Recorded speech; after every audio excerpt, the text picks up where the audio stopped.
Si Joel Yala, 12 taon nang manggagawa sa isang factory sa Parañaque. Sa maliit na kinikita roon, naisipan niyang gawing sideline ang pagbebenta ng homemade polvoron na may kakaibang twist, ang chocolate coating.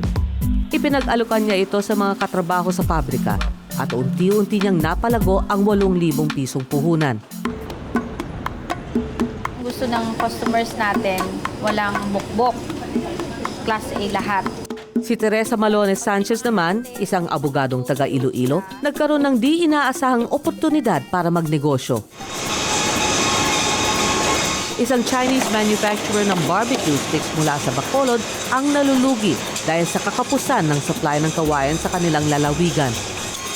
Inalok niya si Sanchez na bilhin ang mga makina niya dahil masagana sa kawayan ang bayan ni Teresa. Sa katunayan, tinaguri ang bamboo capital of the Philippines ang maasin. Hilig sa Italian food naman ang nagtulak kay Gia Suarez na pasukin ang restaurant business.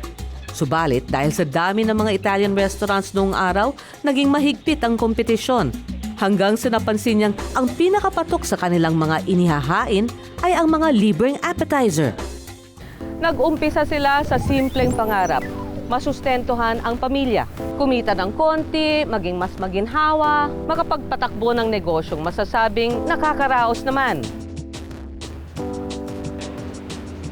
Pero di nila akalain na ang paglalakip ng teknolohiya sa kanilang operasyon ang siyang makakapagparating sa kanila sa mga pangarap na ni sa hinagap ay di inaasahang maaabot.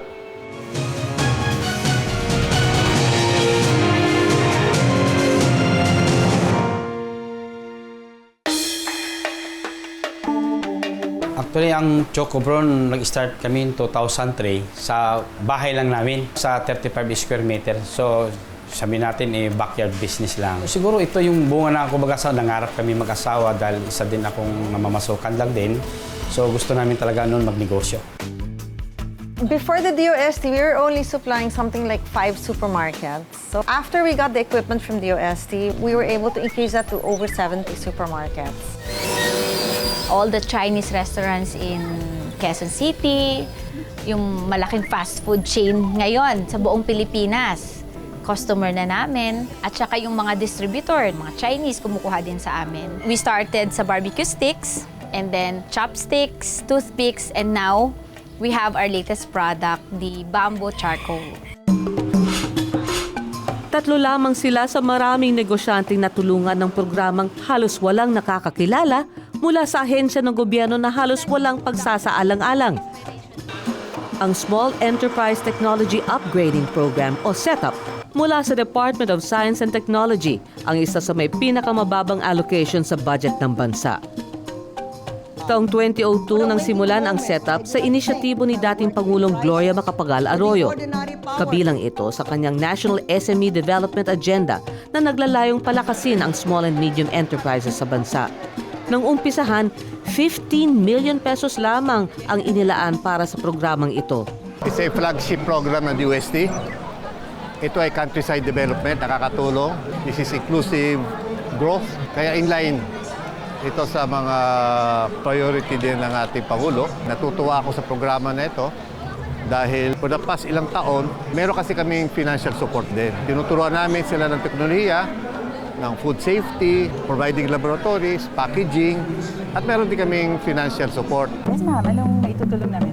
Ang mga benepisyaryo ng setup ay pinipili mula sa mga nag-a-apply sa bawat regional director ng DOST. Nagpapasa ang mga aplikante ng ilang dokumentong magpapatunay ng pagiging lehitimo ng kanilang negosyo. Nagsusumite din sila ng business plan. Kasi tinitingnan din namin yung financial capability niya, managerial capability. Kasi we would want to assure the firm and the government na this is an investment na mayroong naman mapala yung firm. Sa mga pumasa ng screening, dinedesisyonan ng DOST kung anong klaseng teknolohiya ang pinakaangkop. Nagbibigay din sila ng rekomendasyon ng mga kumpanyang maaaring pagkunan ng mga makina. At para mabili ang mga makinang ito, nagbibigay ng financial assistance ang DOST. Taong 2009 ang alokin ng tulong ng DOST si Joel Yala para madagdagan ang volume ng kanyang choco-coated polvoron. Inirekomenda ng DOST na sa halip na cellophane ang gawing packaging, palitan ito ng metallic wrapper. Sa pamamagitan ng financial assistance ng setup, nakabili si Joel ng individual wrapping machine. Sa packaging, napakalaking tulong talaga niyan. Kasi una, kahit pag tayo ang bumili, hindi man natin nakikita yung produkto sa loob eh. So una natin tinitingnan talaga yung packaging. So maliban doon, mapapahaba mo pa yung shelf life na yon. Naging daan din ito para ma-distribute ang Chocobron sa malalayong lugar at mai-export pa. Dahil sa DOST na isang makina ang nabigay noon, so ngayon naging 3 na siya ng makina namin. Pero hindi nagtatapos sa pagbibigay ng makinarya ang assistance ng DOST dahil patuloy nilang minomonitor ang progreso ng negosyo at sinisigurong ginagamit ng tama ang equipment na kanilang ibinigay. Ito ang naging karanasan ni Gia Suarez ng Mary Cooks, isa sa mga naunang benepisyaryo ng setup. Nakabili siya ng pasteurization equipment na gamit para mapahaba ang shelf life ng kanyang bottled sauces. Very efficient in terms of labor, time, and gas. Before that, we would only pasteurize in small batches of like 15, 20 bottles at a time. So can you imagine that the difference there? Bukod sa monitoring at training, agresibo din ang DOST sa pagpapakilala ng mga bagong teknolohiyang maaaring pakinabangan ng bawat firm. Tulad ng ginawa nila sa Iloilo Kawayan Marketing o ICMAR. Noong una, barbecue sticks lang ang kanilang nagagawa. Pero sa tulong ng DOST, nakabili sila ng mga panibagong equipment. Yung first namin na kinuha, I think it's worth 1 million. Bumili kami ng basic na mga machines for cutting, splitting, polishing, and shaving.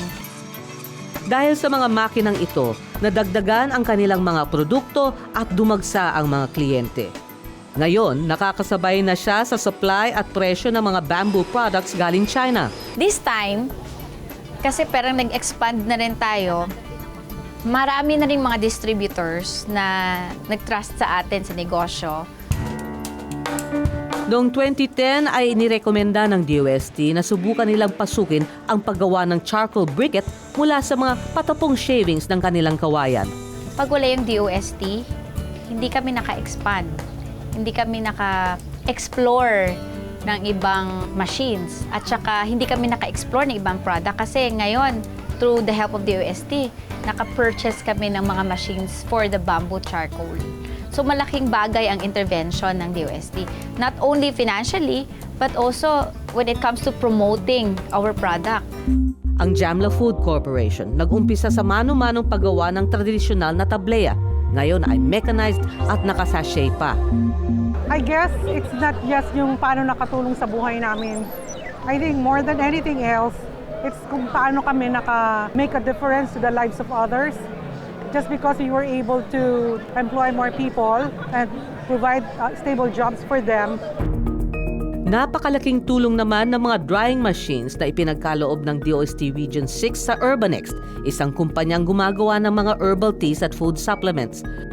Noong 1996, nasiyasat ni Peter Cruz ang medicinal benefits ng kabuteng Ganoderma. Gamit ang spray dryer granulator mula sa setup, ang dating 8 oras na pagpapatuyo ng Ganoderma, ngayon ay inaabot na lamang ng 5 oras.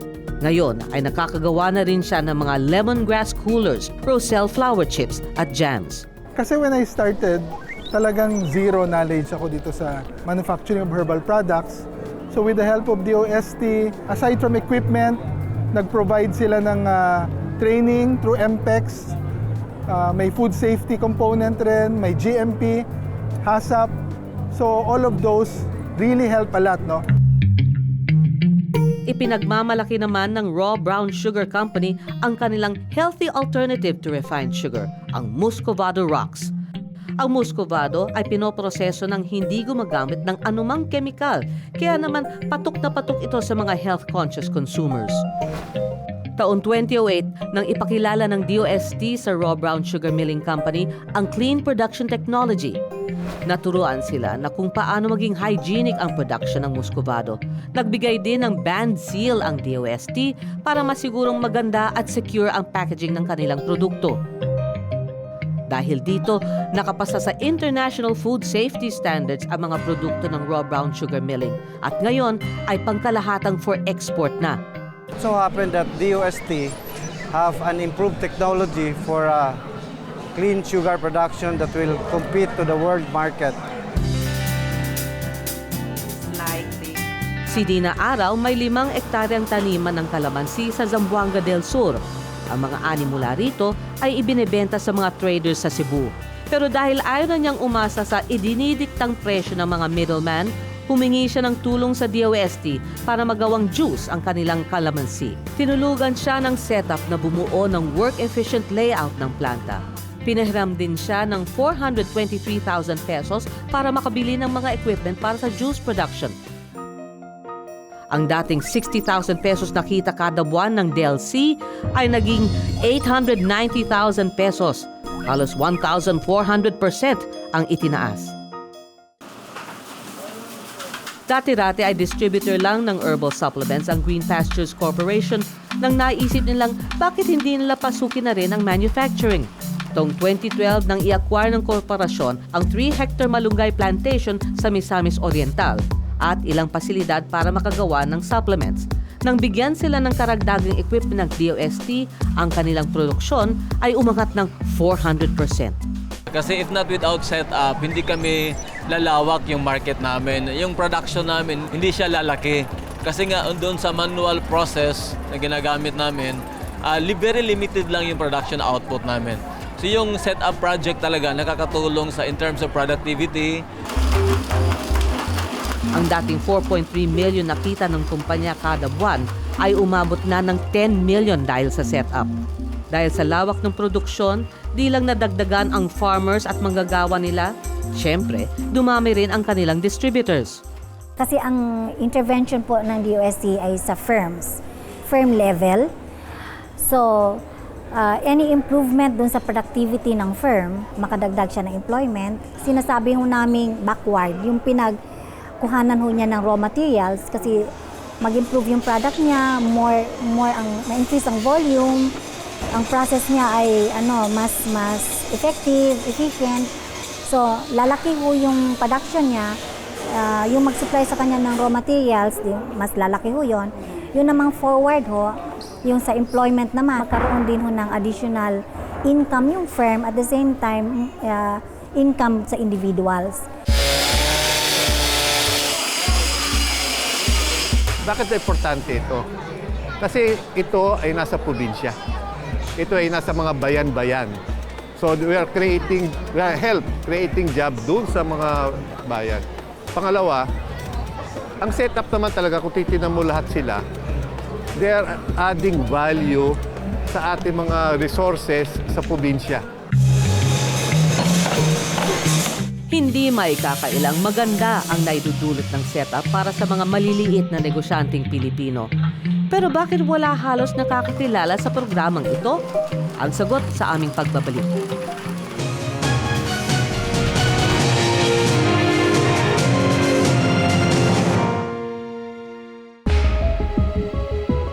Sa kabila ng mga naging matagumpay na setup adopters, bakit nga ba hindi gaanong naging maingay ang setup ng DOST? I have a school friend and we talk often and she's from Cagayan de Oro and her business is hams and sausages.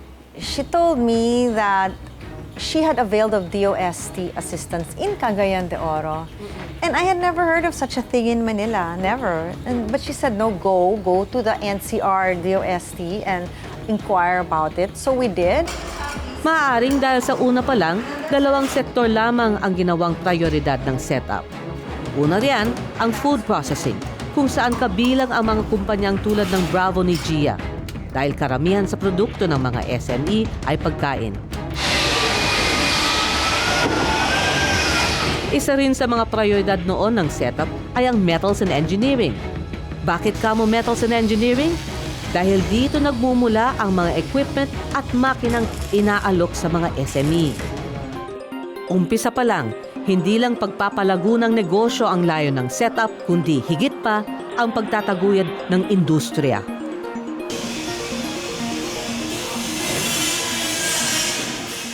Si Marlon Gascon, taga Iloilo, nag-umpisa sa paggawa ng furniture gamit ang pipe bending machine na ipinangutang sa kanyang mga magulang. Ako yung gumawa ng mga mesa namin sa bahay, yung katre, yung upuan, at saka kung anong made of metals, ginagawa ko. Diyan nagsimula.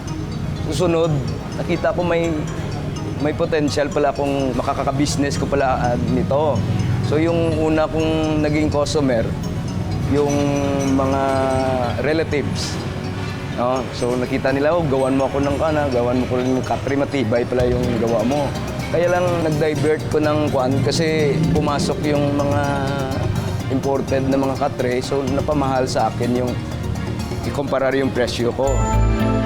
Nag-isip si Marlon ng ibang maaaring maging produkto. Ilang mga customers ang nagbungkay sa kanya na pasukin na rin ang restoration ng mga pyesa ng sasakyan. Ito ang tinatawag na electroplating.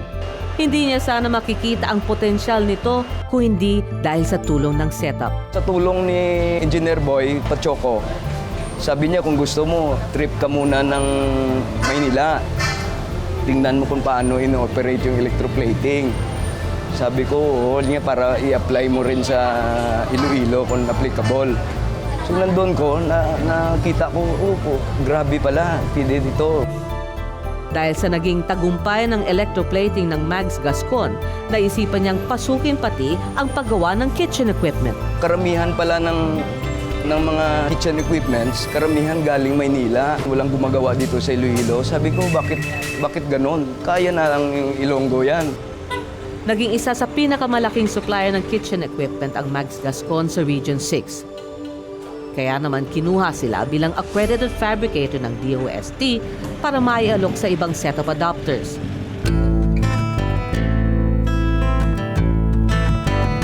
Isa sa mga ito ang Muscovado Milling Company sa Mina, Iloilo. Sa tulong ng mga stainless na kawan na mula sa Gascon, naging mas hygienic ang produksyon ng Muscovado sugar dito. Ngayon, mas maganda, mabilis linisin. Makita mo na kung talaga ng malinis.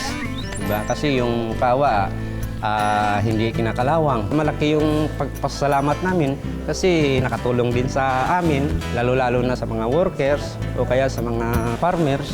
Yan ang namin. Mula sa dalawa, unti-unting nadagdagan ang mga sektor na sinusuportahan ng setup. Kabilang dyan ang Gifts, Decor and Handicrafts o GDH, Agriculture and Horticulture, Furniture, Aquatic and Marine.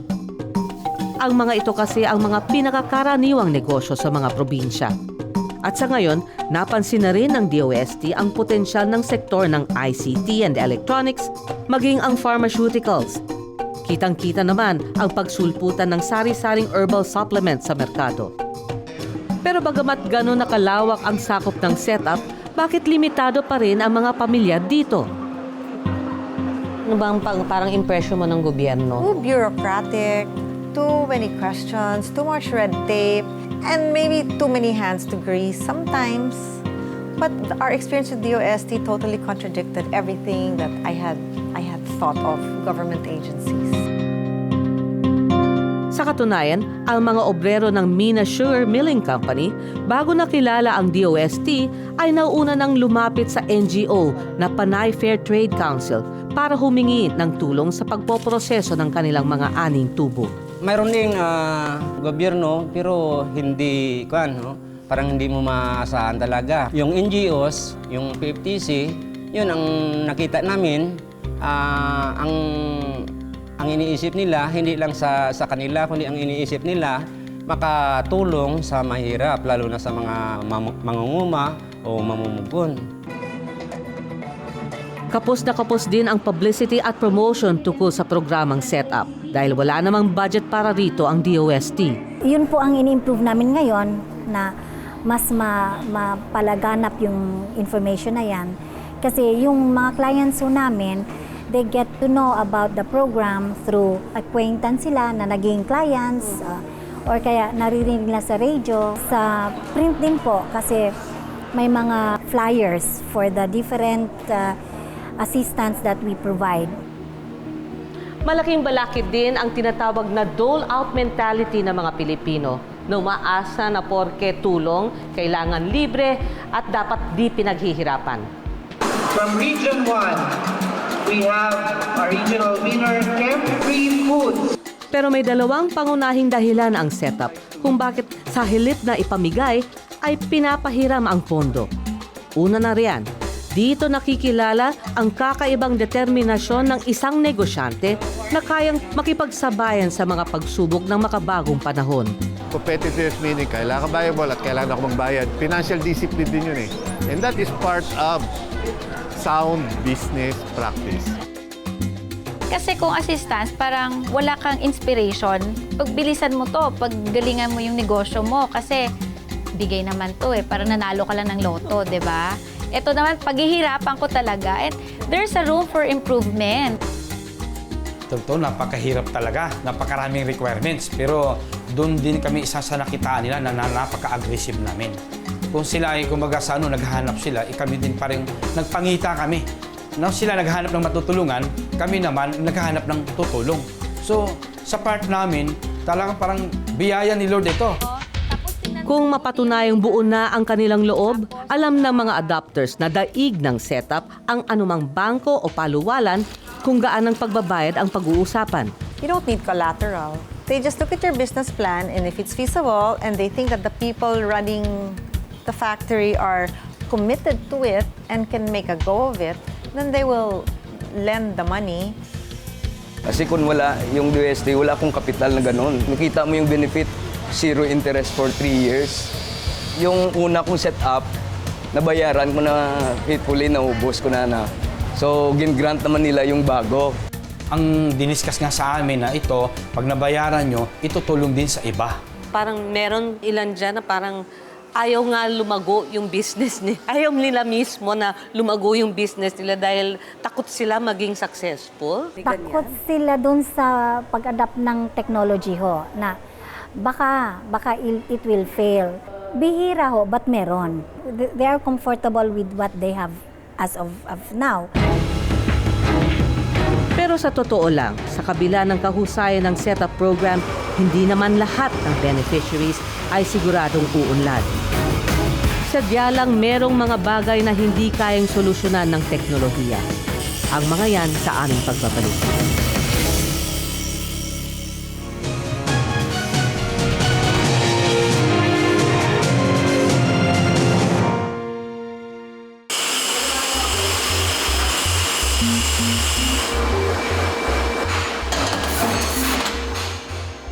Ang Index o Industrial Design and Equipment Expertise Incorporated ay metal fabricator. Noong 2012, nag-apply sila sa setup program para makakuha ng 2 million pesos pambili ng shearing machine and press brake machine.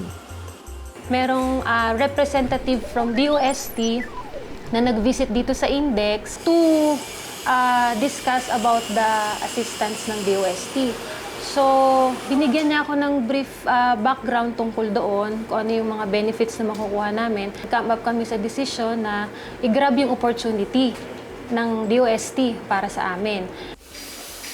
Noong makuha nila ang makina nitong Pebrero, tumaas agad ng 8% ang kanilang sales. Subalit, kabago-bago pa lang ng mga equipment, ay inabot na ito ng disgrasya. After nung Typhoon Glenda, fortunately, yung ibang part ng aming roof is natanggal dahil sobrang lakas ng hangin. Yung mga equipment namin nabasa, including yung aming setup na galing sa DOST.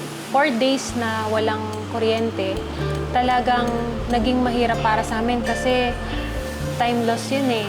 Pangalawa, yung commitment ni Index sa delivery ng mga orders sa amin, ng mga client, talagang nagkaroon ng delay. Ang Index ay isang halimbawa na sadyang hindi maiiwasan ang mga sakuna na maaaring maging balakid sa pagtatagumpay ng setup. Bawat delubyo, bawat kalamidad, kada pagkawala ng kuryente ay may malaking impact sa produksyon at sa benta. Sa Region 8 na pinadapa ng Yolanda, napakaraming setup adapter ang naantala sa kanilang pag-refund. Sa mga ganitong pagkakataon, hanggat kaya ay pinapahaba ng DOST ang kanilang palugit. Sa mga kadahilanang ito kung kaya't hindi umaalagwa ang setup program. 80% lamang sa mga beneficiaries ang nakakabayad ng buo. Kaya doble kayod ang DOST para maiangat ang refund rate sa 85% man lang para masiguro na magtuloy-tuloy ang programa at dumami pa ang maalalayan nito. Kaya matindi ang pananalig ko sa setup. Pinapakita nito kung gaano kalayo ang mararating kung hindi pinapasukan ng politika ang proseso. Pinapakita nito kung gaano kalaki ang naitutulong kung ang nagpapaabot ng tulong ay di humihingi na pansariling pakinabang. At ang tinutulungan naman ay marunong kumilala ng obligasyon at responsibilidad. At higit sa lahat, believe ako sa programang ito dahil iginigiit niya na di sa swerte, panalangin o sa sino mang padrino nakasalalay ang pag-unlad.